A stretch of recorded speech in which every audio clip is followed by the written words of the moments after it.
Anybody got time for doing nothing but listening to the Powell Movement?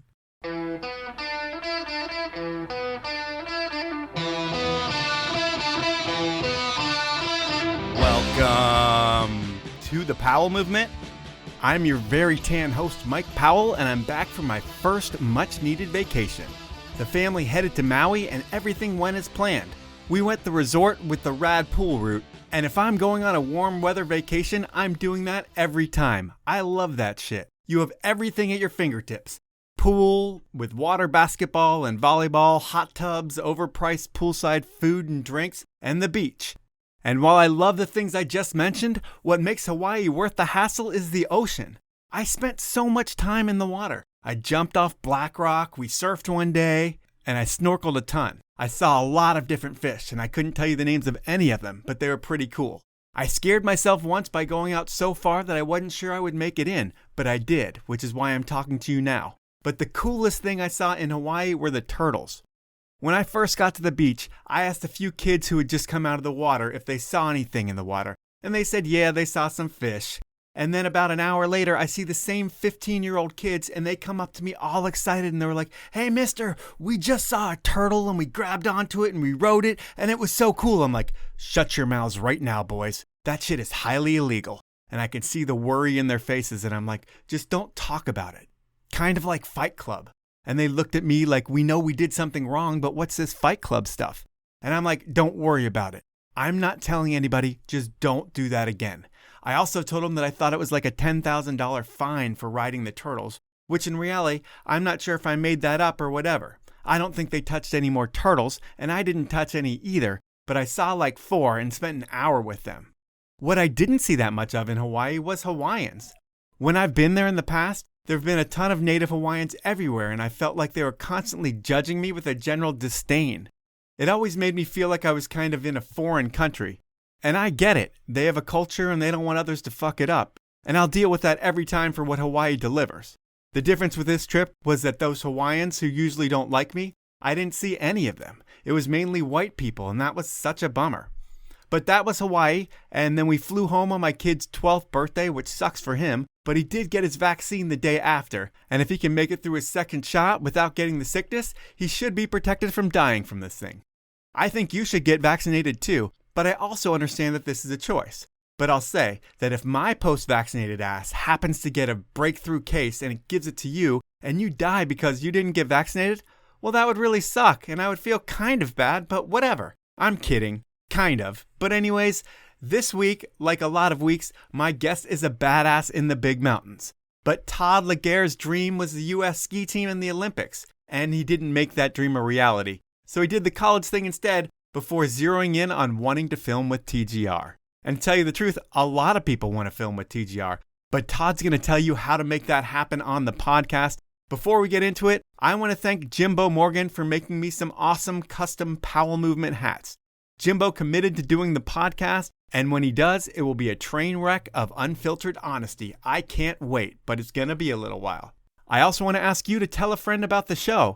And if you don't already, please follow me on Instagram at The Powell Movement. Finally, I need to thank my amazing sponsors for helping me keep this thing going. They are Stanley, Alpine Vans, the 10 Barrel Brewery, Peter Glenn Ski and Sports, and Rollerblade. Now, let's talk to Todd Ligare. You have one of those last names that is really easy to fuck up. Does anyone ever get it right? Ooh, 50-50 on that one for sure. I have gotten lots of variations, but I'm also in the habit of not really correcting people that much, which I don't know if that's been a detriment, like long term. I think it's obviously good to have a consistent thing going and like awareness, but on the other hand, I can see how they mess it up, although it's super phonetic, Ligare. When Napoleon Dynamite came out, did everybody call you Liger? That's definitely been one of the nicknames. I have 2 older brothers too, so one of my older brothers was the Liger, and that's been passed down a little bit as well, of course. Any other nicknames for you? Big Hair Ligare, Long Hair Ligare. There's probably others, but those are prominent ones. And growing up, I would think you were called all sorts of names because you have 2 older brothers. And what was the dynamic with 2 older brothers? Were they always beating you up and kicking your ass, or were they taking you under your wing? How did that work with 2 brothers? A little bit of mix of both, but when we were all way younger, they kind of got at each other a little bit more, and I think that took the pressure off, honestly, because they could hash it out themselves, and there wasn't that much left for me. Of course, naturally, there's a little bit of getting picked on, but also that helpful element of just being part of a competitive crew too, you know? Yeah, and being the youngest, when you think about older brother dynamics and things like that, does it make you kind of better than them when you're always chasing them and trying to do what they're doing and trying to be as good as them? Eventually, one day when you get older, does it put you almost in a better spot than they were just because you're able to learn from them and always wanted to beat them? Yeah, I mean, I think there's definitely an element of that for sure. From a skiing standpoint, I think it definitely worked out that way. There was a point where, I grew up ski racing and they were well ahead of me where I started to ski faster than them. I think that was something they had to deal with. On the other hand, they're both really good athletes in other ways. One of my brothers, he was like a, great pitcher, like baseball, and he didn't really pass that to me. My other brother was a professional kayaker for a chunk of time. A skill I still basically know nothing about, essentially. He's taking me on the river here and there, but doing stuff on a plane, I can barely wrap my head around. And do they also break your parents in for you? Like make sure that all the trouble that they got in never really affected you and your parents were like yes to everything you wanted to do because they didn't care anymore? I mean, yeah, it definitely worked out that way. I don't know. It seems like the general arc of parents from the way I've been observing it is that like when you're a new parent, you're cautious. And then as you learn over time that kids tend to just figure it out and be okay. So definitely by the time I was in my teenage years in particular, I was left pretty alone. It's funny that you're able to see it from a different perspective. Nowadays, especially seeing people with kids, you have a lot of pro athlete friends and rad dude friends who do crazy shit. And while you say people are cautious with their first kid, do you find that like the pro athlete parents aren't as cautious with their kids, just letting them do whatever they want and hopefully scaring them into not being afraid? I don't know. I mean, I do have a lot of friends with kids now, but most of them really aren't the pro athlete ones. And obviously it's just a little more difficult to be a parent if your job is traveling and doing risky things and all that. Yeah, I don't know. That's a good question. I think we'll still have to wait and see what happens with some of our peers with have kids, Yeah, but I'm sure you've got the friends who throw their kids 25 feet up in the air and catch them just because they think it's cool and fun and their kids like it. Right. Where another friend would be like, dude, I would never do anything like that with my child. That's true. No, I think you're right. That probably just goes with the territory. If you're willing to take on a little more risk, then you're probably willing to put your own kids at more risk, I would think for sure. Yeah. And thinking from a ski family perspective, you have a charmed life. You grew up in Park City. I would think that's growing up in vacation land. And a simple vacation to Park City is crazy expensive for a family of 5. What do your parents do? Well, neither of my parents are actually in Park City anymore, but at the time my dad had a big insurance business and his office was in Park City, but then he moved it to Salt Lake just to grow his customer base and he'd commute. And then he moved it back to Park City later, but retained a lot of his clients that he had down there. And my mom was doing a lot of property management stuff. Were they both athletes and both skiers? Is that what brought them to Park City? Yep. They both went to school. My mom went to school at the University of Utah and my dad went to Westminster. And they were making those choices because they wanted to be somewhere where they could ski. They got introduced to that concept in Southern California. I think my mom would go to like Big Bear as a kid. Yeah, she decided to come to Utah because she wanted to ski and they stayed just because they wanted to live that lifestyle. Of course, Park City was a lot different like in the late 70s, certainly than it is now too, Yeah, totally. And with you and your skiing, I'm sure eventually they want to just drop you off at the mountain and put you in your little ski school so they can go out and ski or go out and work or do whatever they need to do. How old are you when you get put in a program? I mean, I definitely was in it as soon as it was offered, which, God, I think those programs back then, I think they'd start when you were like 5 probably. And then, yeah, I was in some sort of program from then, well, really all the way through college, I guess. So you have you in a program. I'm sure your brothers are in a program. And then when you guys are skiing together, is it competitive? Like you say, at one point you're able to go faster than them. But was it always like a race with your brothers just to be better? Well, actually I didn't ski as much with them as you would think, just because they were in programs too. And we were just gapped up enough in age that it's like we didn't really overlap there.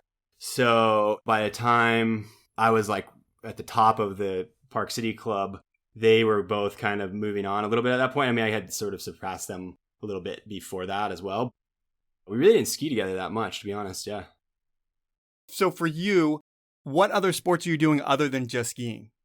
I mean, as a really young kid, I kind of did everything. Well, soccer, baseball, I always like enjoyed some of that stuff, but team sports was never really like my total jam at all, to be honest. I think I was skateboarding a little bit already way back then, rollerblading too, and kind of getting into those things that were just kind of more on my own time. But really, I mean, with ski racing too, it's like become such a serious, dedicated chunk of time really early. So I kind of knew pretty early that that was like my main focus. So yeah, it was kind of easy. It wasn't, I know a lot of people say like, oh, I was faced with this decision of like choosing this or this. And like, for me, that was never really like a decision. I knew where that like energy would go, and it was always into skiing.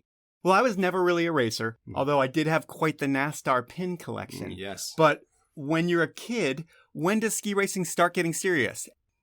Yeah, I mean, again, it's a weird sport that way where there isn't that much of a buffer necessarily because you're traveling and stuff to do it right from the get-go. Basically, anytime you start racing, obviously you're, in this case, Utah bubble, and then that bubble grows to the Western U.S., then you're doing national stuff, then to Europe, and it just grows and grows. But I feel like, at least certainly felt like pretty emotionally invested in it, like going to races when I was like 7 years old or something. So that happens quick, and then is the mentality as an up-and-comer, like when you're in junior high, is the thought process like, I want to make the U.S. ski team? Yeah, definitely. That stuff was always on my radar, like racing World Cup or Olympics is obviously, I think, always for young kids, always like a big dream and that kind of thing.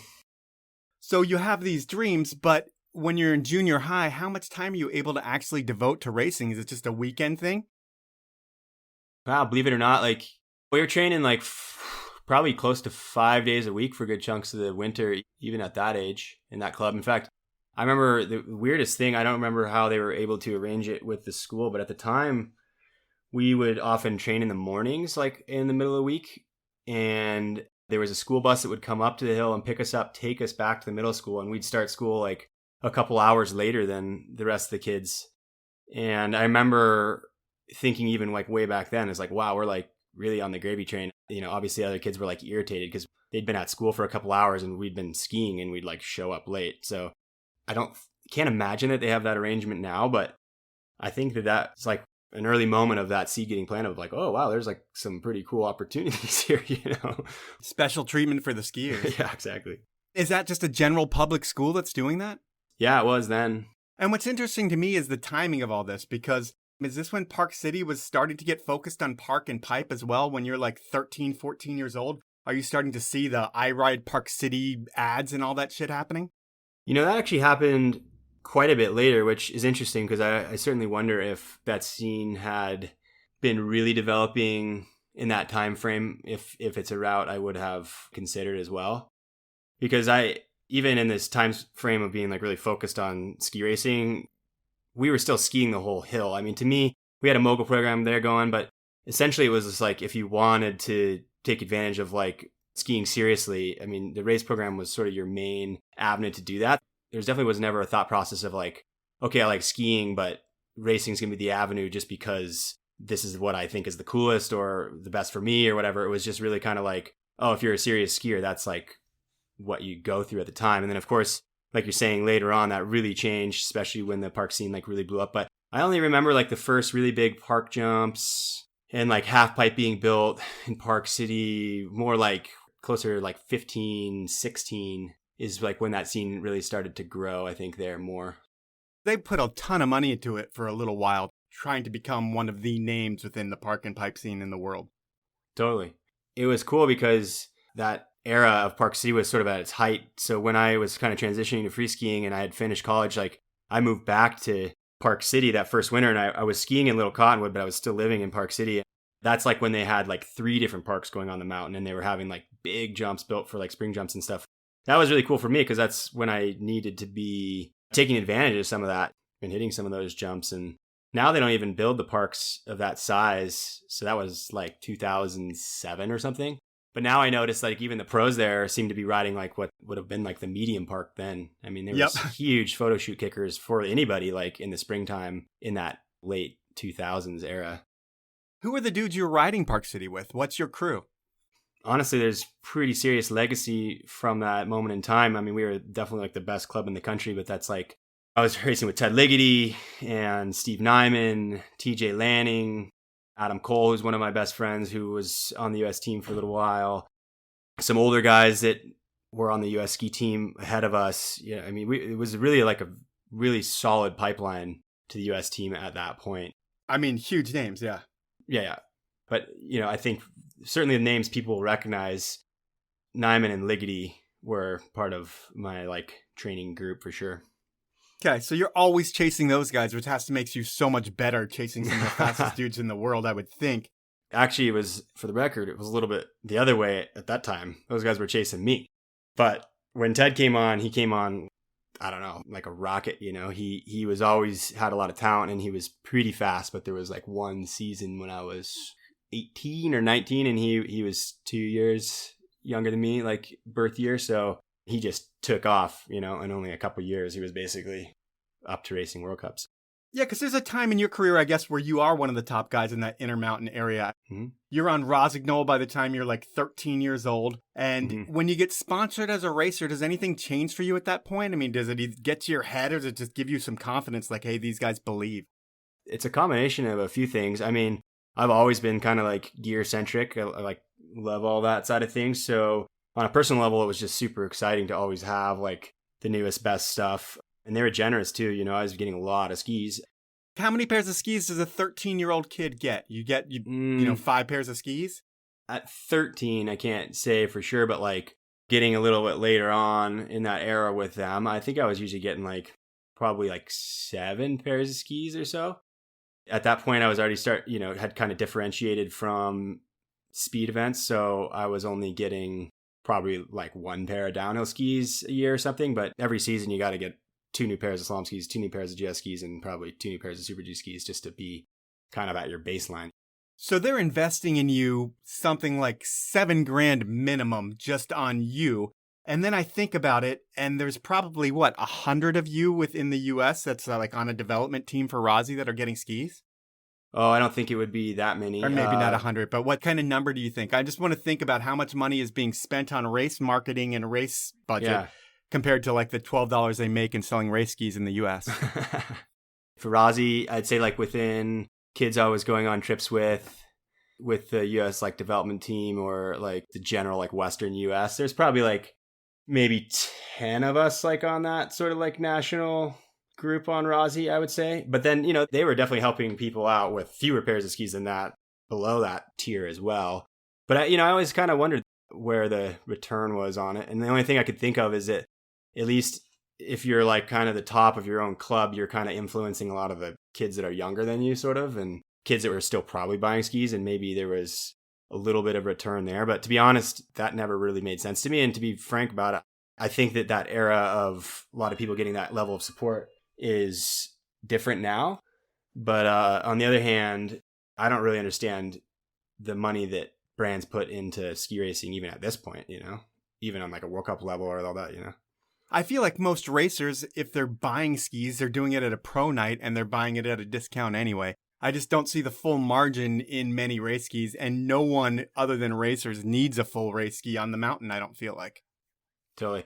And that era was different where the skis we were getting weren't for sale. You couldn't purchase them, they were just race stock, custom race stock stuff. And now it seems, the way I understand it, is you can actually purchase that level of construction skis now, and you couldn't back then. You were either sponsored and you had that line, or in some cases, if you weren't, then you would be trying to find those skis after they'd been used by someone else, literally trying to get a used World Cup stock or race stock skis, Yeah.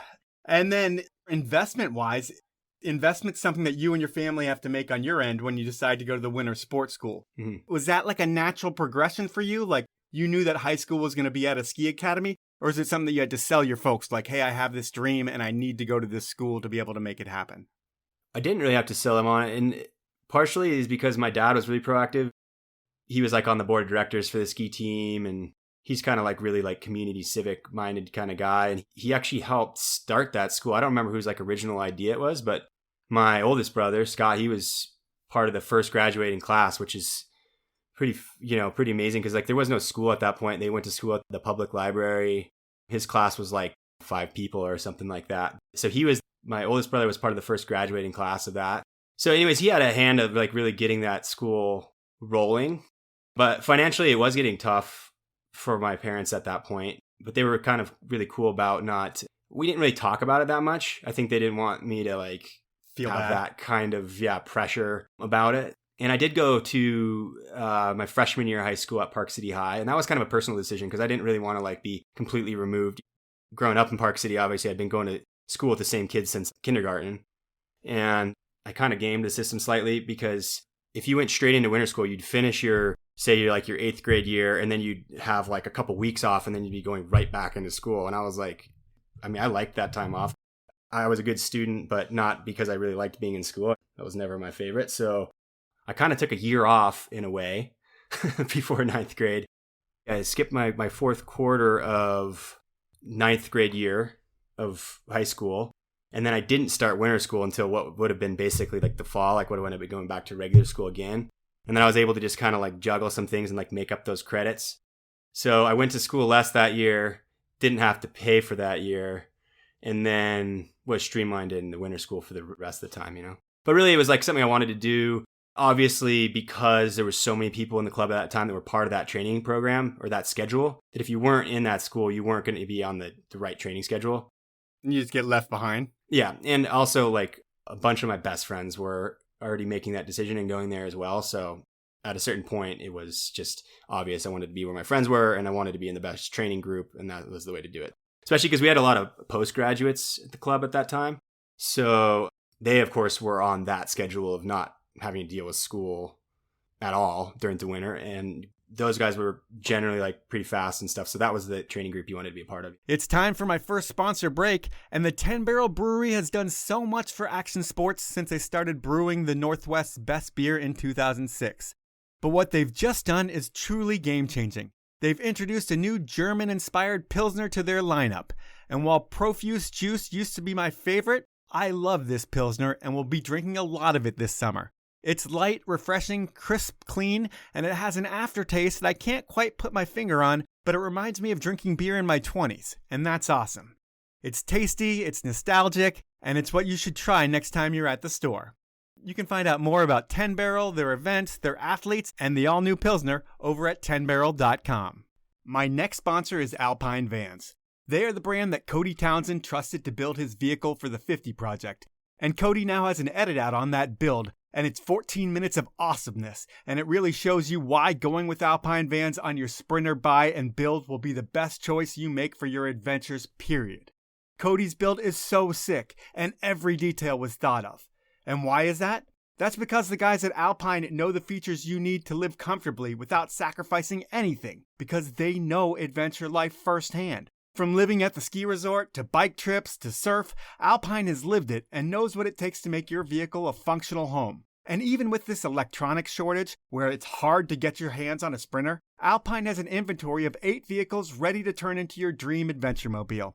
I encourage you to head over to alpinevans.com and check out their impressive quote builder, which asks you the right questions to make sure your build is both what you need and what you want. My final sponsor is Stanley. And if you aren't ready for your camping, hiking, and general outdoor adventure needs yet, it's time to get on it. And you and yours deserve the best stuff out there. And Stanley has been setting the industry standard of innovation and quality and getting you out there since 1913. By listening to the Powell Movement, you're going to get the best deal you'll find on all Stanley products anywhere. It's through this podcast. I'll get you 30% off everything Stanley. All you need to do is head on over to stanley1913.com, go shopping, and use the code DRINKFAST. That's all one word, all lowercase at checkout, and you'll get that deal. Spend over $100 and I'll throw in a limited edition Powell Movement beanie. So please support the folks at Stanley and make sure you're dialed in for the summer. Those are my sponsors. Now let's jump back into the podcast. Were you in school with Tanner? Yeah, that's actually pretty fun. Old memories of hanging out with him there. Because in retrospect now, I kind of realized that in a weird way, he was kind of introducing me to this completely different idea of what skiing could be, because he was a pretty rogue character there. Were you into the videos growing up and watching all that stuff? And then when you end up in school with him, it's not like you're starstruck because you're skiing with Ligare and all these dudes that are going to be badass as well. But Is it whoa, Tanner Hall's here as well? Well, he wasn't a name yet, which was really cool. In fact, he was living with the host family, another friend of mine, Sean Stegemeyer, when he first came to Park City. And my buddy Sean, I guess, since he had the winter off, he decided he was going to stop ski racing, but he had done the school year anyway, so he had the winter off. And he followed Tanner and shot video with him and made a little video that got him into film school in college, which is pretty cool. And then he's gone on to be like a really prominent person in the industry in LA. So that's pretty cool. But yeah, Tanner, I mean, we could see that potential, you know, he's always Tanner. Like he came in with this attitude and he wanted to shoot and he was just starting to do comps. And I think it like skyrocketed from there. But like literally when I was first meeting him, you know, he wasn't really like famous yet. But again, speaking of those other athletes like Ligare and stuff, you know, they weren't ahead of where I was at that level either. So that was the time I would have been like training with the US development team and all that stuff. So I guess I was sort of prominent figure in that community too. You were right up there with the top guys at that point. Yeah. Were you there when Tanner got kicked out for weed? I was, yeah. I mean, the winter school, I don't know. I feel like this is a conversation that will still go on forever, but I don't know. It seems like smoking weed within the ski racing community was always a huge no-no.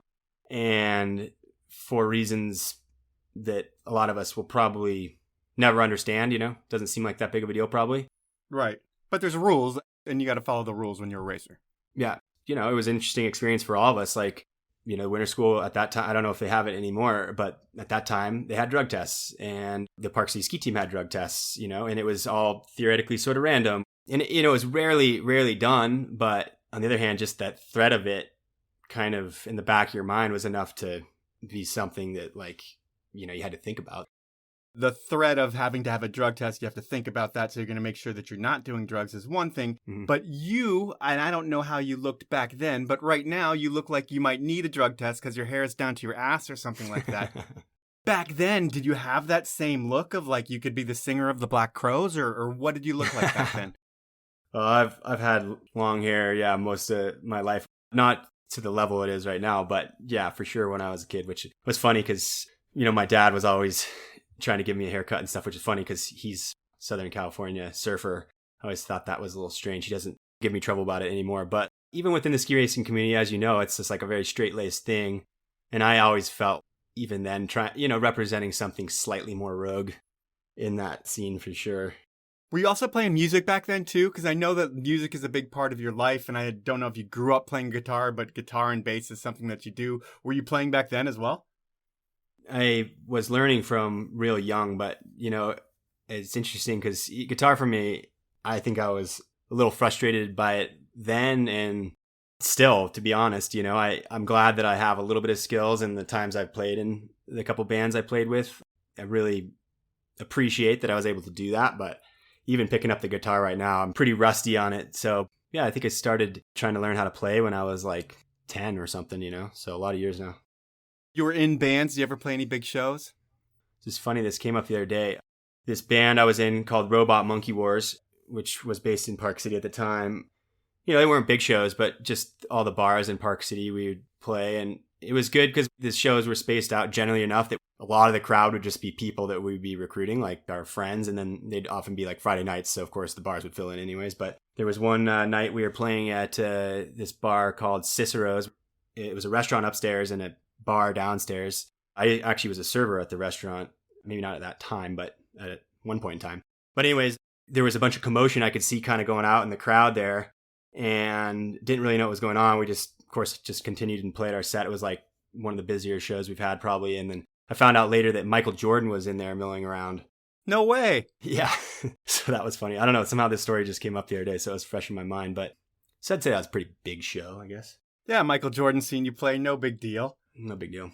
He's a big fan of rock. And so the goal in high school for all of you, I'm sure, is, you know, while the Olympics and everything are there, you've got to make the U.S. team, I would think, first. And the U.S. has like A, B, C, D teams. I don't know how many different teams they have. But how many slots are there for the athletes that want to make the U.S. ski team between A, B, C, D? For one discipline, how many different athletes are able to make a U.S. team? No, that's a great question. I'm not sure I even know the answer now or then, to be honest. It was more about like criteria. You know, they always try to do something objective about that process so that like you're trying to meet a certain world rank, or like certainly for like the A team, you have to be like top 30 in the world, I think, or something like this. But yeah, at the time, I don't know, like our development team training group, like a lot of trips we'd be going on would be like 8 people kind of my age group of like with, you know, a few years. Then, of course, we were all just trying to get from the development team to the US ski team at that point, which there was definitely prominent names in that group too. Like I remember I didn't ski with like Lindsay that much, but I was just at Hood super recently actually. And I was thinking like one camp where, like it was like Lindsay Vaughn and like Julia were there and stuff like that, Yeah. Some people definitely came out of that group, but then others, like I said, Ted at that time or whatever, wasn't part of that group. And then all of a sudden, a couple years later, boom, he's the guy. So based on the numbers, though, if there's 8 people on that development team, it's got to be just as hard, if not harder, to make the U.S. ski team than maybe it is to make an NFL team based on numbers and just trying to make it, I would think. I mean, is it that hard to make the U.S. team, at least the A team? Gosh, well, the A team, yeah, for sure. I mean, that's a small group. I'd have to look at like what the nominations were for like this year, but for the A team, that's probably like 5 men and 5 women right now, I would say. Yeah, for all the ski racers in the country, you're going to have 10 people doing it. So yeah, it's Right. definitely just as hard as a pro sport to make or a team sport. But with you, you're on the development team or you're training with the development team. And what's your real relationship with the U.S. program? Are you invited on some trips or is there support from them? What happens? Well, at that level, what they basically do is they help you subsidize trips. So like, my first trip to Europe was with that group, for instance. So you're still having to come up with the resources to partially pay for it, but for what that trip might cost, it's like significantly less. And then also at that point in time, you're trying to like work in conjunction with like your regional team. So that would have been like the Western region ski team for me and the Park City Club. So the development team coaches are trying to just like kind of create a program that works like when you're with that group, but then also like kind of works in conjunction when you happen to be on a trip with the Western region team, and it works in conjunction with your home training. And honestly, it's a tricky thing for the U.S. I mean, it's such a big country so get that group together a lot is expensive and not easy. And that's one of the disadvantages we have compared to like these other countries like Austria for something, because those groups get put together and then they just become their own team like full time at a pretty young age, Yeah. And I mean, here it's all about support to be able to do what you're going to do. And support is probably the biggest thing you need. Because when I look at your FIS history or your FIS history, since 98, you've been traveling the world to ski race, like since you were in high school. Did your folks ever travel with you or is it just you? No, my parents by that point were split up and I think kind of dealing with their own stuff. And like I said, my older brothers at that point, probably my oldest brother was gone to college. And, we kind of were all a little bit on our own programs at that point, which is an interesting thing about ski racing in general. I mean, I think you have to be, at least certainly from the US too, like you have to be pretty damn independent. But that never really like bothered me. I still felt the support from those guys. They were interested in what I was doing. They were helpful and everything from a distance at that point. Yeah, I mean, I think if it was a close race or something, like, of course, like my mom would show up or my dad would show up. But generally speaking, yeah, like you said, once you start traveling, I mean, you're all over the place. And you're not going to spend the money as a parent to do that unless you're really wealthy, probably. But like from a competitive standpoint, that wasn't really providing me like a benefit. I wasn't one of those people that like needed that for any reason or something like that. You become accustomed to like doing that stuff on your own. I mean, ski racing is such a individual sport that you kind of have to get on your own program and then you just use the support of your coaches and teammates as much as you can, as well. So yeah, it's like you guys are on the road every weekend in the winter and spring, it seems like. It's like the life of a minor league baseball player, coach flights and shared hotel rooms. Is that kind of what it's like? Yeah, that's definitely exactly what it's like, And I think back then, I could be wrong about this. I heard at some point maybe they restrict, there's like a certain number of starts you can have like in FIS races for like an age group now. And I think they kind of almost brought that down. Because I remember there was one year, like you said, that you could look back on it and you're like, okay, I had like this many FIS starts and then including some probably other couple random things. And you're like, at what point is that too much or putting too much pressure on the sport? Like you said, like either financially or just, hard on your body or whatever. You're not developing because you're not training as much. Because when you get in that cycle where you're just traveling constantly, you stop training kind of because there's not time for it, Yeah. And what you're doing is travel. I mean, are you on the 1,000,000 Club with all the airlines at this point? No. You weren't smart enough to do all the mileage programs back then when you were a kid? No, in fact, even now, I'll buy like the cheapest, crappiest ticket. Like, I think people who have traveled with me have been a little annoyed by this at times, but like, I'm like, well, if I have the time and the 20-hour layover one is only $200 and the other one is not 900 or whatever, you know what I mean? Like, I just buy like whatever airline's cheapest. And of course I have like Sky Miles accounts with them all, but they never add up because it was always all over the board, Yeah, totally. And I heard you're a very frugal traveler where, yes, it might be tough to travel with you if you don't know what you're getting into because you're the dude who will stay on a couch until you're asked to leave almost just because that's what you do.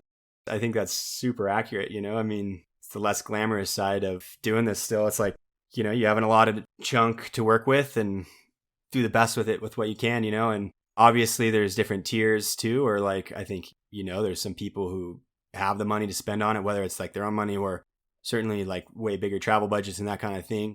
And I think they do travel in a way different style, but it just doesn't bother me because what I do, and I think partially still what I represent, even like as a professional skier now, is just like, is the lifestyle, you know, like I want to spend days on snow and I want to do it in the best places that I can. And what can you do to make that happen, you know, make it happen? Yeah. And let's see, with racing, was there a ton of partying on the traveling race circuit? Like people that you messed with or anything like that? Or was it pretty regimented and you guys didn't fuck around? Both. You know, obviously as like a 16-year-old kid in Europe, like we'd find some trouble. There's no question about that. But then being disciplined too and trying to make sure that you're doing a good job. I mean, you know, you get to that sort of age where that's starting to happen. Usually it's not like every night, not like before your race day, but you know, a lot of times you're staying over one more night once the race is done. So you kind of find some trouble at the end and hopefully you don't get caught. Because like I said, there definitely was a high degree of strictness in that world. It seems like it's still that way from what I can observe. Did you ever hear or see any Robert Veazey moments, if you remember that dude? Robert Veazey? No. He was the POC guy who, I say POC because I had a friend who worked at POC and I had to throw that out to him all the time. But he was an athlete who was 18 years old, got drunk on a flight and peed on a kid, I feel like, on the flight. Oh, man. Yeah, he got kicked off the team right away. Yes. Okay, I do remember this story now. And you know what? I'm drawing a blank on his name, but we had a peer from Colorado who I wasn't on a ton of trips with, but like overlapped a little bit, who I don't think he peed on anybody. That seems like next level, but he definitely was banned from flying for a little while from an unruly flight scenario. What does that mean, unruly flight scenario? Do you know? Oh, I think he was just real drunk and yeah, he was underage. I don't know. I think he maybe like snuck a bottle on or something, but then tried to order more from the flight attendant and then didn't like being cut off and made a scene. So, oh man, I wish I could think of his name. Not to throw anybody under the bus, but I remember hearing that story and that being kind of a big deal because he couldn't fly, at least with that airline, for a while.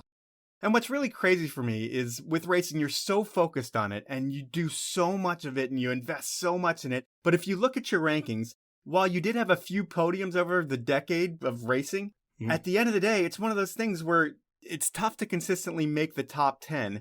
And you weren't in the top 10 that much throughout your whole career. How frustrating is that to you, where you're traveling the world and you have this dream and just to make the top 10 is a challenge?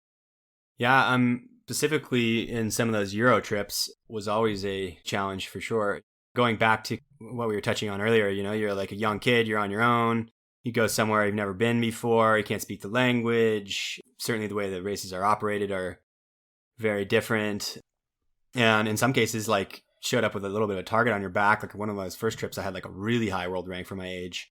Yeah, not successful there too. You know, but the other thing I was really battling at that time in that era a lot was I had a lot of pretty intense back problems. Okay.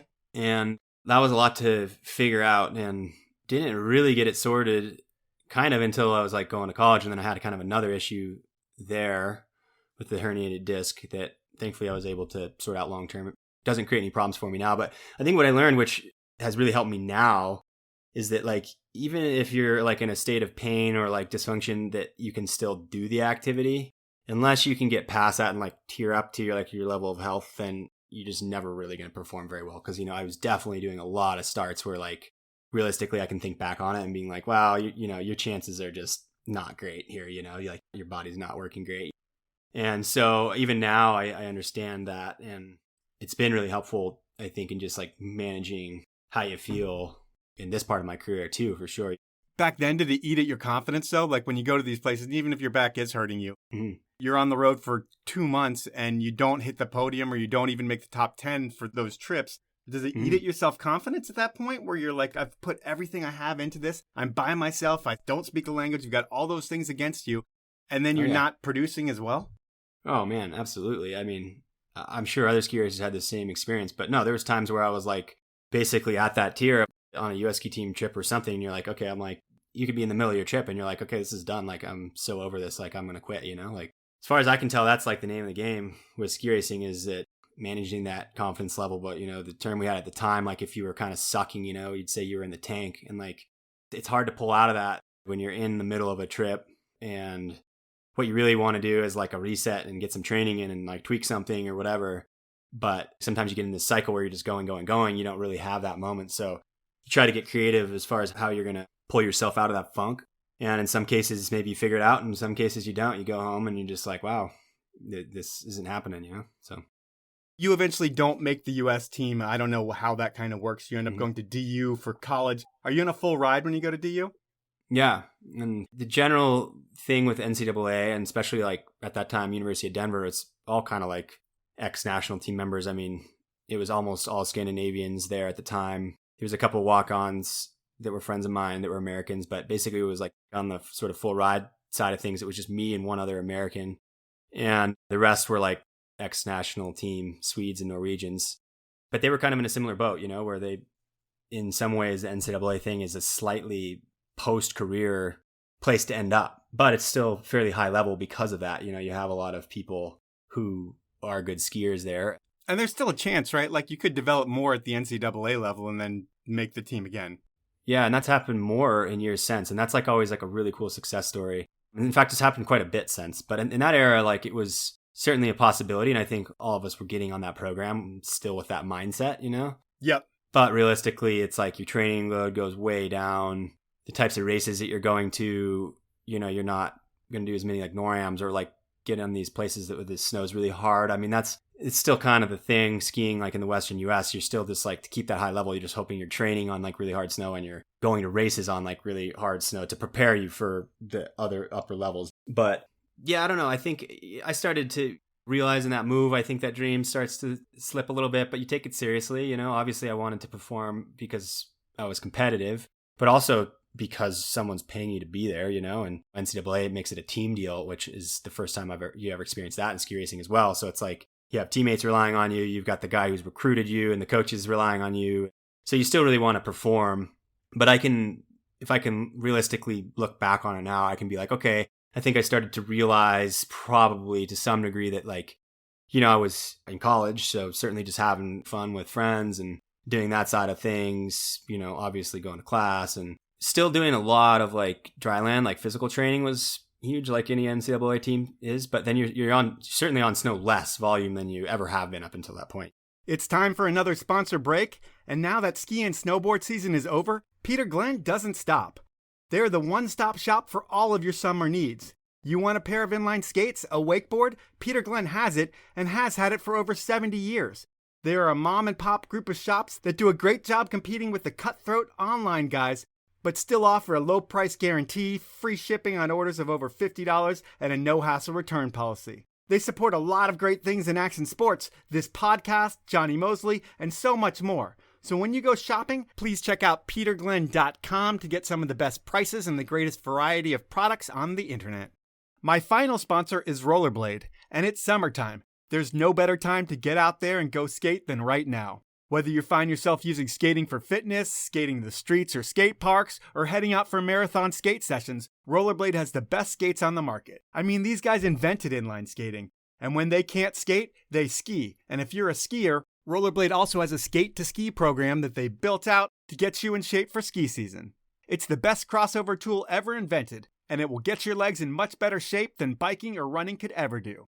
To find out about the app, head on over to the App Store to download it, and to see the latest and greatest from Rollerblade, head on over to rollerblade.com.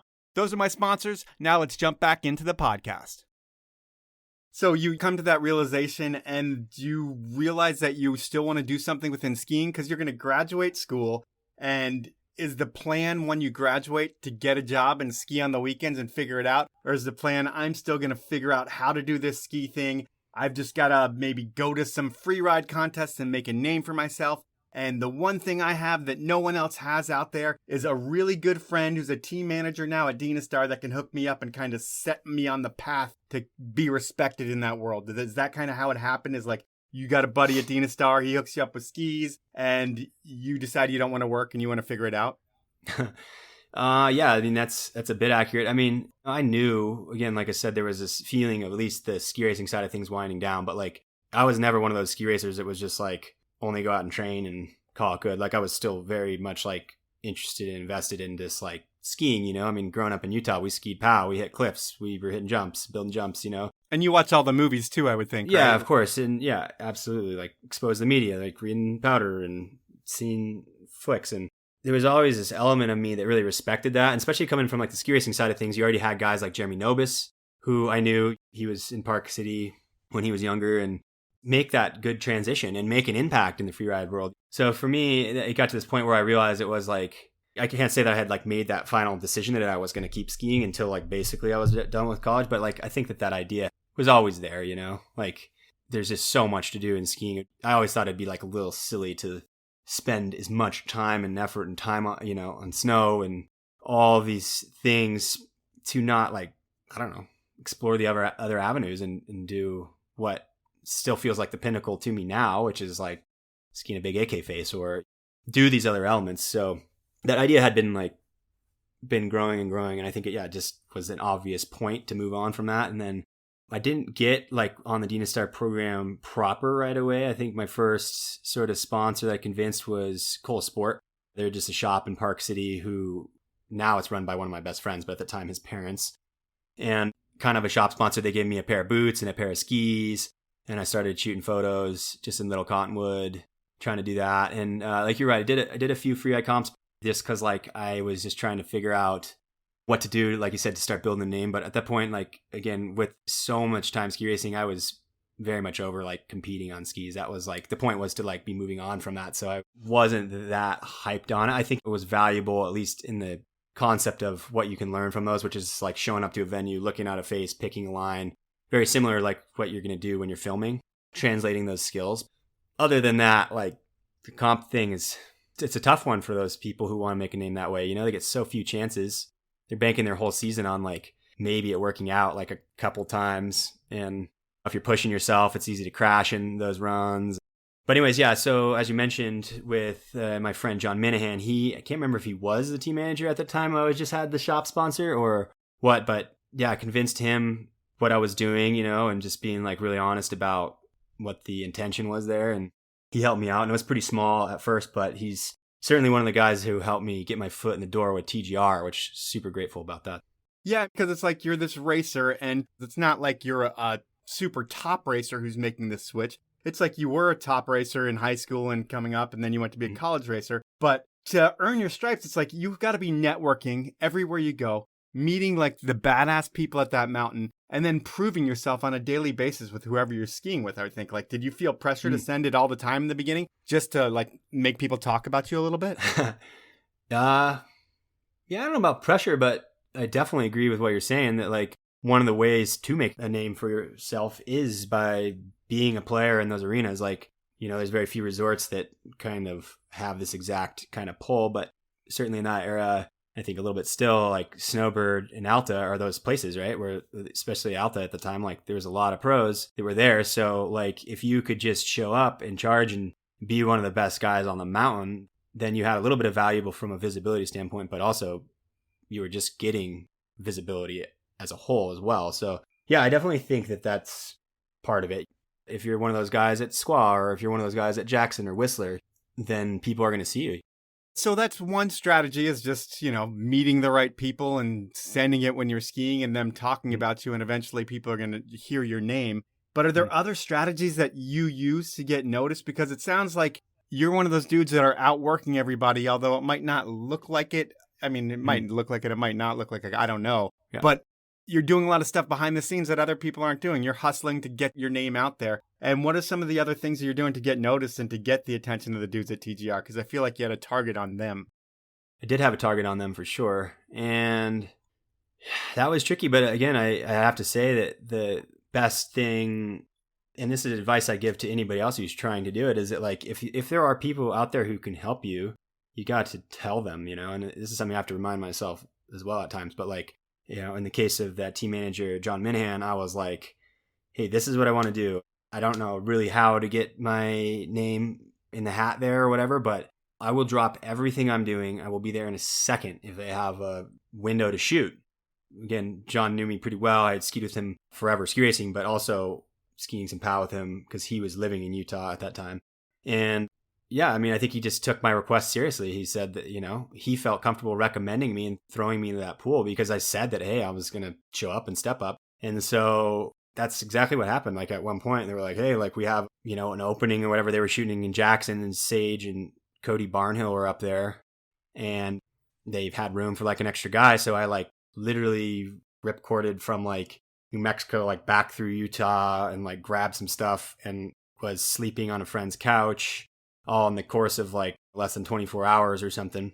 And that first day shooting with him was kind of a funny story too, because the friend I asked to help me out, like I showed up and they were having like a kegger the night I showed up. And I was like, I had like a lot of nervous energy, of course, because it was like my big shot kind of feeling. Yeah, totally. So I think I had like one beer with them or whatever, but like tried to go to sleep because we were going sledding in the morning, and I had to get up at like 4 a.m. or something. And pretty much didn't sleep because it was super loud. And I also, like I said, just kind of full of nervous energy. But anyways, I got up at like 4 and go down to like make some like instant oatmeal. And there was still like 3 people left still partying from the night before.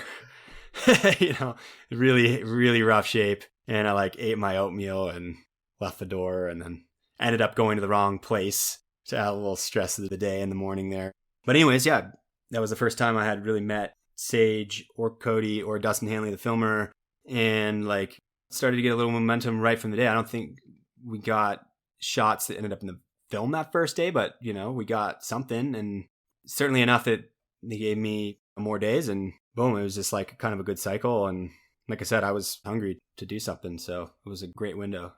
I would think for everyone's first day shooting with TGR, like everybody has this dream built up that they want to shoot with them. But I would think the big stressful thing is like, you just want to be asked back the next day. So it's Totally. like, you've got to focus on landing your shit and not doing something stupid and not pissing people off, so they'll invite you back. Is that just the whole thought process? Like for the first whole year is like, I just want to come back. I just want to come back. Yes. But also, I don't remember thinking about that so much beyond like that, especially that first day. I mean, I was not well versed in snowmobiling at the time, and I was like getting towed like this long way. And I mean, there were other variables at play then too, but like I became friends with Dustin Hanley, the cinematographer, and he ended up letting me stay at his place for a little while. So that was cool. I at least had this like sort of rapport, like friendship developed with him really quickly. And, it's like any of this stuff, I just got a little momentum going. I was stoked. I was feeling very confident with my landing gear, and I landed a bunch of stuff. So once you get one of those days under your belt where it starts going, the confidence just builds, and you just roll. And when you get inserted into someone's couch who's a key player within the TGR world, I'm thinking that you're not just creating a relationship with him, but it's with everyone who's coming through that place. So you're really getting ingrained into the TGR community and lifestyle. True. Yeah. I definitely remember feeling a little bit like an outsider that first year, because certainly, like I said, I was friends with Dustin, and I had spent those days with Sage and a couple other people. But I remember like certainly that first premiere that I got to go to, like I still hadn't met a bunch of those people. So I definitely remember feeling like a little overwhelmed for the Under the Influence premiere. But I don't know. It's such a cool family, and everybody took me on board pretty quick. At least that's the way it felt. So yeah, it seems like the whole crew is a bunch of good people. I haven't met anybody with that crew that's an asshole. Right. But with Under the Influence, that's a Dina Star thing. I think they help buy into that movie for you. But what happens with Dina Star? Because you're not on them too long. You end up going to Atomic. And how does that whole thing play out? So I wasn't financially supported by Dina Star at all. Like that year, I first started shooting with TGR, and they came back to the plate and gave me just a tiny, it was pretty small amount the following year. But again, for me, that's like my first contract or whatever. So I like accept it, and I'm stoked. But also knowing that they would continue to have this relationship with TGR, like that was still the priority, to build that, because like, yeah, as we mentioned earlier, that was always my target and like the crew I wanted to be part of. So anyways, rolled forward with that. So yeah, I had Dina Star one more year. And then the Atomic deal kind of came about really as a result of Dana Flair, and I guess it was Sage. Basically, Dina Star was going to stop supporting TGR at that point. Okay. And again, my priority was with them, especially because my financial relationship with them was so minuscule. It was like not even really a thought. And Dana was the one who, he was with Dina Star as well, but he's the one who made like some mega move and deal with Atomic that was including him obviously being a key player in the TGR films at that time, like included bringing them into the production budget. So it was one of those things where, like, again, I had become friends with everybody at TGR and they were like, hey, I think basically they sort of teed that up and encouraged me that they thought it was a good move. I think obviously they knew that my financial relationship with Dina Star was not anything that needed to be sorted or anything like that. You know, obviously it's hard because, like I said, I really appreciated that they helped get me going. I mean, I think everyone deals with that. I mean, I've heard people talk about that even on your podcast before. It's like you have to go to someone who's helped you and be like, hey, I'm moving on. Thanks for the leg up or whatever, you know? Yeah. So it's never super easy. But on the other hand, making that decision was super easy because Atomic, they wanted to build their freeride program. I mean, they really didn't have like this dedicated thing going on. And all of a sudden they're like, oh, we're picking up Dana, who was like one of my favorite skiers. And like Sage is going to be part of this. And it's like, boom. Okay, well, this is great. Let's do it. You know, they already had Darren going at that time, you know, who I think certainly in that moment in time was someone I looked at as like, you know, this guy who had this gnarly throttle background who was also trying to shoot and film more at that time, you know? Yeah, they had an amazing program and they were really taking over the world of freeride, it seemed like, where they came from like the dead to take it back over. And I think Ben Chetler was maybe the lightning rod that, no, he wasn't. Jordan Judd was the lightning rod that came in and really changed everything with that brand. And they have a bunch of great athletes and you're part of that thing. The momentum behind the brand is something that's super exciting to be a part of. And you put out some banger segments with TGR on Atomic. And my short-term memory is kind of really bad. I feel like I didn't sleep last night, so I can't remember everything. I don't know if I'm doing well on the podcast or not. But that doesn't matter. What I'm talking about is you closed out one of the TGR movies. I can't remember which movie. Well, if you're talking about the one that with the mega presence was One for the Road, because I had opener and closer and a part in the middle of that. Yeah, that would be the huge one. I mean, you don't open and close and have one in the middle. I mean, that's just insane. So that's like you're at the top of your game at that point. And is this around the time that Sam Smoothie enters the world of Atomic as well? Smoothie, I don't think he was involved then, but you know, back to what you were saying, definitely Jordan at the helm and at the brand, they had a lot of momentum as to building an independent market and image that was separate from the racing program, you know, because when you think of Atomic, of course, like they've always been huge in that space, but it took a little effort. And like you said, I think Ben Chetler has a lot to be thanked for there as being an individual that like helped them create a different look and all this stuff, you know? Yeah. And the program just started killing it.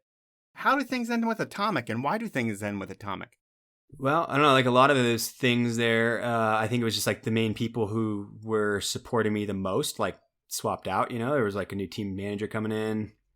Honestly, there's like a lot of these stories that I'll never know, to be completely honest. But anyways, they were trying to pull back their support. And, you know, it's always shocking because that stuff felt tenuous. My contracts were like always year to year there. But on the other hand, I felt like they were already starting to lose what they were trying to build, which to me, it was a stretch for Atomic to become this like punk rock image thing that they were sort of getting a little traction in. But then they started to kind of reel that back already. And so I was like, you know, like maybe it wasn't feeling like that good of a fit anymore. You know, it's like, oh, we did this like cool thing and it seemed like it was working. And for reasons unbeknownst to me, it's like, we're actually going to get rid of these like cool fonts and things and go back to just unifying the brand as one thing under this, I guess, seems like to me like race crown, I guess, if you would. Does Amber kind of like streamline that? Because there's so many brands under that umbrella. Well, that's the other thing is that, you know, I can't say for sure, but one of the trickier things always with those Eurocentric brands is that like, you know, I became friends with some of the people, obviously the team manager at the time, like, again, it started with Jordan Judd. He moved way up, I think, even by this point. But you never really know. Like, I didn't get to meet the ski designers, like, have a little powwow, like, at SIA, or you'd have these, like, correspondence via email and stuff. But generally speaking, I didn't know a lot of people at the brand, you know, other than, like, the people I was working with on the US side. So I don't really know. And again, going back to that reason of, like, why they wanted to maybe trim back support or whatever, that whole thing is, like, I don't really know the answer to that question, other than there's a new TM coming in and he probably wasn't supporting me like some of the other people that got me on the program. You know what I mean? Yep. But like I said, like all these things, it was great because then it kind of gave me this motivation and opportunity to pursue something that's working out way, way better for myself as well. Do you end up going unsponsored for a little while and then just having perfect timing for you with Armada when they launch a directional ski? Or is it like right when you leave Atomic is when the directional skis launch? How does that all work? So I did kind of like go rogue for, it was just like a couple months at the beginning of that season I switched over. And that was right around the time Armada was moving from Costa Mesa to Park City. So that was like the really like cool thing for me, but also I think thing that made sense for them, you know? It's like they're coming into this city, like this is where I'm from. They know that I'm like an equipment guy. I want to be hands-on. So I'm like someone who can be around and participate and like be proactive and, you know, obviously offering these things I was already offering, which is, hey, I'm going to be filming these parts, doing everything I was still trying to do.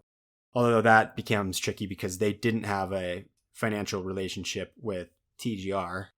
But also, speaking of Jordan Judd again, he at that time had moved to Armada and was helping them. So again, just prior relationships always makes a huge difference in making stuff happen. But really, like to me, I was like so stoked because I think Armada is just like the sickest brand by far, you know? And so like it felt like a great move for me. I was like happy to be part of that program and still super happy to be part of that program for many reasons. But like they're really like important touch point in the culture to me. And so I want to be part of that, not to mention like being part of what I think is like the strongest global team like ever assembled, you know? No, I agree with you there. But in a weird twist of fate, it seems like Armada is picked up by Amer. Is that correct? Yeah, that happened. But I think I'd already been part of the program for, I don't know, almost like a few years by that point. So when you get dropped by Atomic is already part of the group that owns Armada? No. So then you get picked up by a brand that eventually gets bought by your old brand. Yeah, it's funny how those things happen. But I mean, I don't know. The Amer relationship, I think when that was happening, us as athletes were certainly apprehensive because you just don't know how that's going to play out. But it actually worked out really amazing because that gives us like this really great relationship with the factory and like helps us like design and build better stuff. And they understand when the acquisition happened, like that the strength of Armada has always been like the marketing and the design work in some of these things. So they knew to not really touch that. So it hasn't really changed a lot of things. Certainly it has helped being associated with this bigger umbrella because then they get to tap into these economies of scale that just help the business run way better. Yep. And they can like eliminate positions, sort of consolidated and things like that. So certainly there's some changes, but as far as like marketing and design and stuff, they've really like left that alone and really improved it. Like I said, actually, because now we have this like great relationship and inside relationship sort of with the factory. And oddly, it has worked out really great, although it was scary at first for sure. And what's also worked out great is that they got involved with TGR again, so you got to get back in the movie. Yeah, it's still been tricky for sure, trying to kind of find the right synergies and stuff to work with those guys. Thankfully, we've been able to manage it at times to continue working with each other, but there's no question that like, you know, haven't been a priority or key player there, like certainly in very recent times, but it's family there. And so there's always future opportunities or, you know, I have hopes of like, you know, building some stuff on our archival footage and things like that. So certainly we'll like continue working with each other, but it is tricky year to year to just kind of try to find it's like, hey, does this work for you guys? Or am I contributing or whatever, how that works, you know? Yeah, well, the one thing you've been great doing year to year is making sure that if you don't have a big project, or even if you do, you're always putting out a personal project and you're always promoting it really well where a ton of people are seeing it. So you're always going to be relevant as long as you keep doing that and keep skiing as much as you're skiing. So you know what you need to do to be relevant within the ski world, and you just have to keep doing what you've been doing. Mm-hmm. Let's see where I'm going to go with this. I guess the last part about sponsorship is who are the rest of your paying sponsors? Well, right now it's just Armada. Got on Scott fairly recently, which is I'm really hyped on. It's like a good move for me for many reasons, but one of the great benefits of that has been being part of the bike bubble there, and also like now they're like in the running shoes, and so this kind of bigger umbrella, but again having another sponsor that's quite a bit different than Armada, at least as far as like projects and budget and stuff goes, because I'm Armada head to toe. And then I got Tender Belly, which is this small pork brand out of Denver, but that's basically it for the moment, you know. Okay, and I asked Amy about how much she made, and that was kind of like, hey, do you make six figures? She said no, but she makes 3 times more than whatever she thought she could ever possibly make as a pro skier. With you, do you make as much as Amy? Oh, no, not even close. But I also, for the record, live a much cheaper life than Amy as well. I would think you are way more high maintenance than Amy is. Yeah. We'll leave that at that. Yeah. Before I get to the final segment of my show, which is called Inappropriate Questions, you're at a point in life where I wonder how much longer can you be a pro skier? Because it sounds like you're making a little bit of money, but you're getting at a point in life where you probably want to set yourself up for some kind of future. Do you have a plan of like, hey, I'm going to do this for another 10 years to see if I can ride it out 10 years and then I'm going to go to work? Or what does life look like after being a pro skier? That's a great question and something I certainly do consider. I think that over time, because I'm been really invested in like the brands I've worked with, I've learned a lot about the industry. So certainly I think there might be opportunities staying in the industry, but not skiing professionally or whatever. But on the other hand, though, the general way I look at it at this point is that like my body feels good. I'm still like motivated to kind of push myself. I still feel like in ways my skiing's like evolving and I'm improving in ways. So if someone's going to support that and give me the opportunity to like spend as much time as I can, get to on snow and continue to like hone my craft, I feel like it would be kind of silly to not try to continue to see that through. It's like almost some of the same motivations I had at the beginning still exist, which is that like, hey, there's still like places that are kind of dream trips that I haven't got to take yet, and there's still like things I want to do. So if I can get that supported and continue to do it, then I'd like to. And also like on the equipment side of things, I think I mentioned I'm really like passionate about that too. So if I can have a hand and like help bring like what I think is like good and better product to people, then I'm having a little bit of an impact on my community or my ski community that way too or something. But there will be a point in time where I will have to deal with that in some fashion, be like, wow, it would have been great if I had been putting more money away these last 20 years or whatever. But on the other hand, I just think that like you always hear people look back and say like, I should have worked less and done other stuff, right? Yeah. It's like really hard for me to imagine, certainly myself, but most of the people I spend time with being like, wow, I really wish I skied less, Right. Not to mention it's like, there's definitely this thought of like, things are weird out there right now weather-wise, and maybe I can't, do something else for 10 years and come back and ski more power or whatever. I'm not trying to sound too apocalyptic there or whatever, but that comes to mind. It's like, skiing's still good. Like maybe we are the last generation to ride that wave, so there's that piece of it. So it would be helpful to think of those things, but I still have a passion for it. And if I can get people to support that, then I want to just keep rolling, All right. So brands out there, Todd wants to keep going. He wants your money. Give it to him. He's going to produce for you. He's going to travel the world. He's going to film a lot of shit. But right now he's going to answer 3 inappropriate questions. And I was going to go to, well, actually I did go to someone that you slept with before. Probably on multiple occasions. I was going to go to your wife, Amy, but I figured that would be too obvious. And you actually told me, hey, you might not want to go to my wife, Amy. You might want to go outside of her. And I said, okay, I will.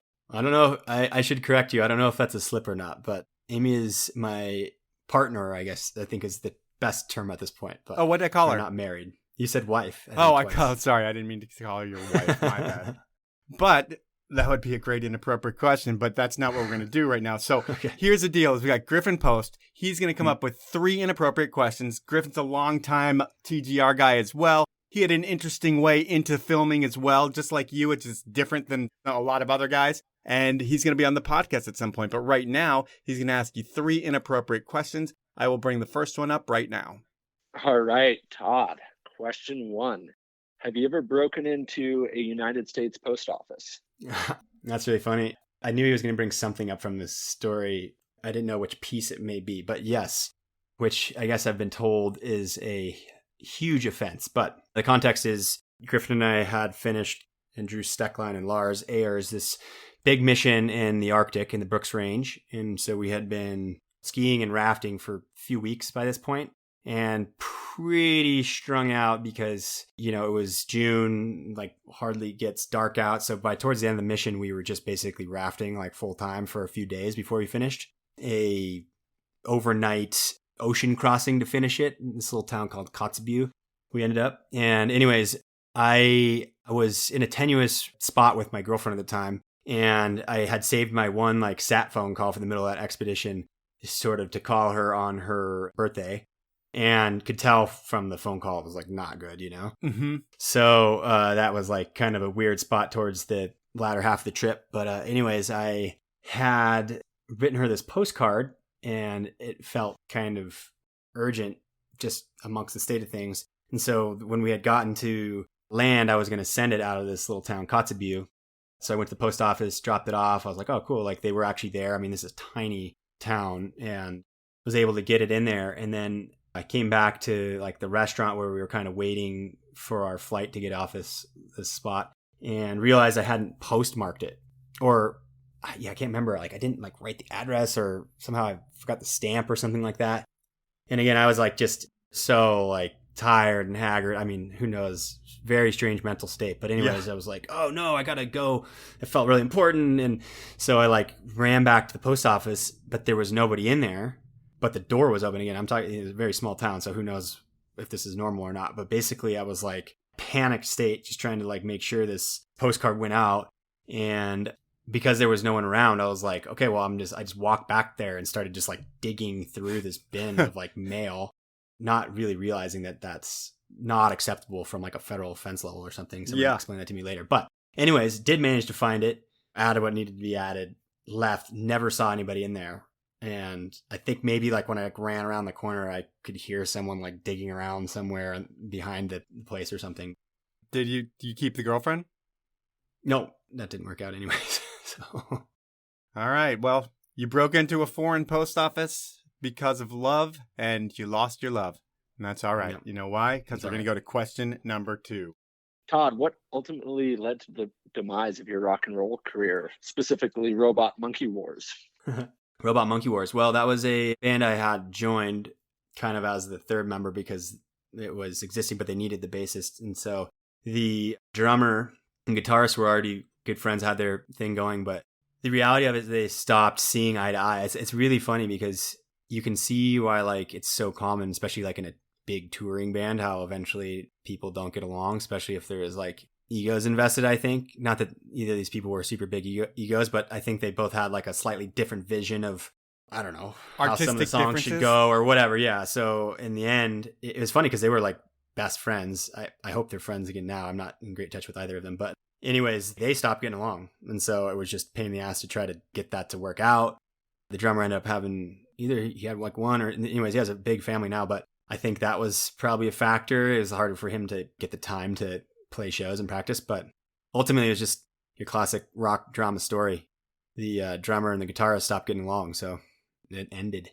Man, and you guys could have been so big. You guys played for Michael Jordan, but what could you do? Oh no, we had fun shows, but I don't have any misconceptions of where that could have gone. Oh, who knows? I guess there's a lot of bands that start that way, you know, and it's not necessarily about your skill level. It's about what you build with it along the way, so. I don't know if you saw Michael Jordan's special, The Last Dance, but he talks about robot monkey food, and he thought it was amazing. Robot Monkey Food. Robot Monkey Wars, yeah. I have watched it, and unfortunately I was bummed to hear he didn't mention that big set, Cicero's. What can you do? All right, your final inappropriate question. This is arguably the hardest one you will have, and I enjoy pressing play right now. Question 3, Todd. When are you going to ask Amy to marry you? Oh, it does come up in inappropriate questions. And not only did Griffin ask that question, but when I got done interviewing Amy, she asked me who was doing inappropriate questions just because she wanted to make sure that question was in there. And I let her know that it was already in there. She didn't have to worry about it. You guys have been dating for how long? 7 years. Jesus Christ, that's like 2,100 days or more. Uh-huh. What are you waiting on? Oh gosh, I feel like I need to be really tactful about this, perhaps. You do. Huh? She's going to listen to this. And every woman who's listening to this, all 6 of them are super bummed on you right now. Well, I should start by saying that I'm grateful to have this relationship with Amy. Obviously, we've been together this long. And I mean, let's just be frank about it. I know she's always wanted to have a family. That's part of the deal. That's also something I'm interested in, but have a hard time having that decision be solid, I suppose, would probably be the biggest factor. But I love her, and I think that these things are still on the horizon for us. And I'm sure I will have to deal with this conversation with many people now. Thank you for that, Griffin and Amy. Do you think we could get you to propose on the podcast? I mean, not like to me, because Amy's probably within feet of you, I would think. I don't know where she is. She's in this house, but she's not around here directly. But how about this? I will consider that for the future. Okay. We will have a slot open for you if you want to propose on the podcast. We've never had anybody propose on the podcast ever. Right. Yeah, and we're really looking forward to something like that. So I will say that we talked a lot about racing and a lot about your early career, and we didn't talk about as much as the end of your career, but you know what? I'll blame that all on myself. But I love stories like yours, because you weren't supposed to be in like the most core ski movies out there in the world. You're a college racer. A lot of college racers, when they come back, they might end up in a Warren Miller movie. And you know what? There's nothing wrong with Warren Miller movies. But when you think TGR, you think the gnarliest stuff in skiing, and to work yourself from the race course, from gates, it's something that you weren't supposed to make happen, but your hustle and your tenacity made it happen, because you really had to ask for everything that you got, and you weren't afraid to do it, man. And it's cool when people do that and make a career for themselves, because I feel like that's what you had to do. You didn't have any pre-existing people talking about Todd. Oh, he's this badass racer that we have to have in our movie. No one was saying that, right? You were saying, hey, I'm this badass dude that you need to have in your movie. I mean, you might not have said it in those words, but it's pretty cool when it all works out. So I thank you for your time. Yeah, I appreciate that. And yeah, we'll talk again sometime then, maybe. Yeah, man, when you're proposing for sure. So that was time with Todd Ligare, and another week, another story of an athlete who had to take one of the harder routes to the big mountains. Todd, like his girlfriend who was on the podcast last week, Amy Ingebrigtsen, did whatever it took to make his TGR man crush dream come true. And 10 years later, while Todd's not a top dog in the ski world, Todd is a pro skier, and he gets to ski all over the world, and that's all that really seems to matter to him.